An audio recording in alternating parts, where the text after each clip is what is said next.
Thank you, Marjorie. Hi, ladies.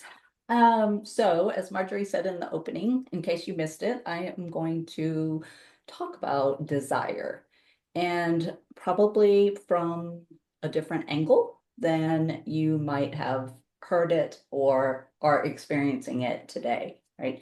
I find that so many women that I talk to tell me that they've lost their desire or they can't find it. And I want to put that myth to bed tonight and let you know that you have not lost it. So I want to open by asking you a question. And it's a deceptively simple one, or it sounds deceptively simple, but it's really hard for us to answer as women. And that is, what do you want?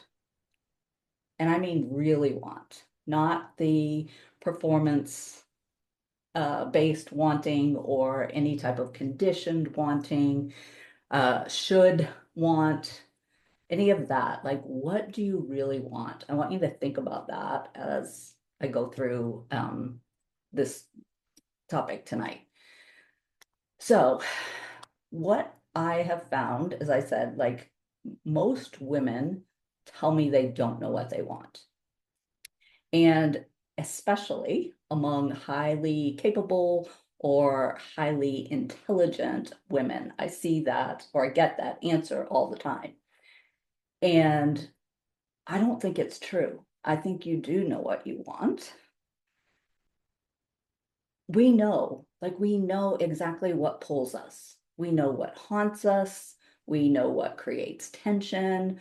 We know what keeps returning, like that discontentment that you can't seem to put a finger on. We know what's alive. And for me, you'll hear me talk a lot about the erotic. And for me, that is aliveness, life force within us is erotic. It's not necessarily sexual at all, right? I'm going to go through some definitions here real quick so that we're all on the same page when you hear me use this language, so we don't bring in other narratives that are out there in the space, right? So first off, desire. My definition of it is a feeling in your body that happens before language.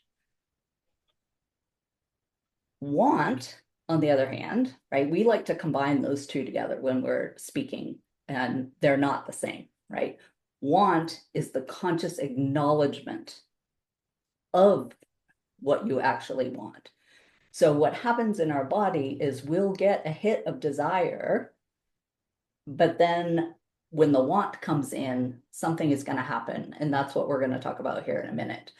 And then just to be clear, when I say use the word erotic, that means anything that holds a charge in the body. So when someone says, I don't know what I want, it's usually not a failure of desire. It's not because she doesn't have desire. It's a failure of the translation. So desire is present, but wanting feels unsafe. And that's the split that happens. They're related, right? When we look at the two of them, they're related, but desire is totally precognitive. It is activation, pull, tension, aliveness, charge.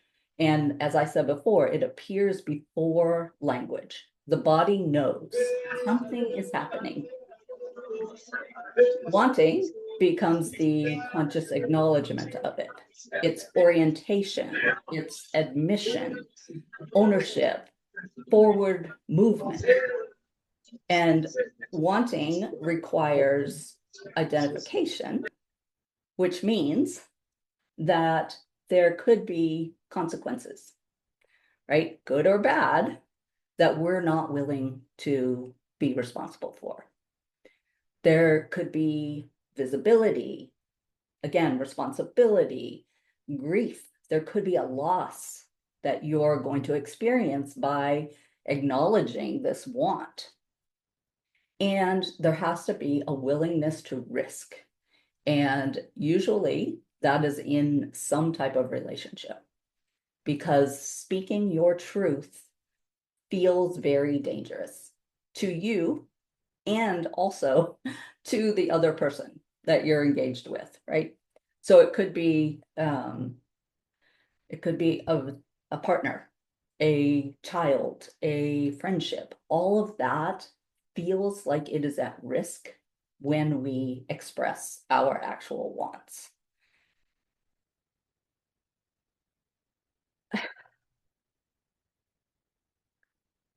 What is actually happening is identities are being threatened by the expression of the want.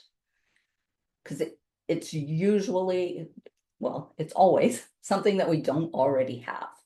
And if we had it, or if we were the person that could have it, we would have it. So something has to shift within us when those desires are bubbling up and the expression of the want comes through. Because if if you were capable of having it, you would already have it, right? That's how identity works. So if I like put this really simply, what she doesn't know is whether she can survive, whether you can survive. What you don't know is whether you can survive the consequences of the admission that you want this thing, whatever it is, right? It could be intimacy, deeper intimacy with a partner or friendships, or it could be a business that you're building. Like everyone here, you wouldn't be here if you weren't seeking some type of expansion and growth, right? You have to be pretty courageous to say yes to this invitation to show up here tonight. So I know that you're all looking for something. So we're going to talk about at the end, like what is that cost that we're not willing to step forward and say, I'll take the cost no matter what it is, right? So when we have this want, but we're afraid to speak it out loud, the psyche does something like really, really brilliant, right? It suspends the want and not the desire, right? Because the body still feels it. You still feel that charge in your body, but the fear of speaking it out loud um, gets kind of suppressed, and we start talking ourselves out of it, right? We have the voices in our head that say, "Not now, maybe later. Oh, I don't know if I really want this thing." Like all of the talk that we use to keep ourselves in the status quo, right? It creates this feeling of dissonance and this inner struggle because the body keeps trying to get your attention through the desire for you to actually speak the want out loud. And it can feel extremely confusing, right? Because the desire without conscious wanting creates restlessness, fantasy. We like to stay in the fantasy of the desire, right? We don't have to speak it out loud. Looping, obsession, emotional ambiguity, even chronic dissatisfaction. The signal is active, but the ownership of it is blocked. And I will tell you, just from my own experience in the corporate world, I had a very storied career in the corporate world, climbing, all the way up the ladder, only to get to the top and ask myself, like, I thought it would feel different. I thought this would be different. And I really had to take a step back and look at what was happening.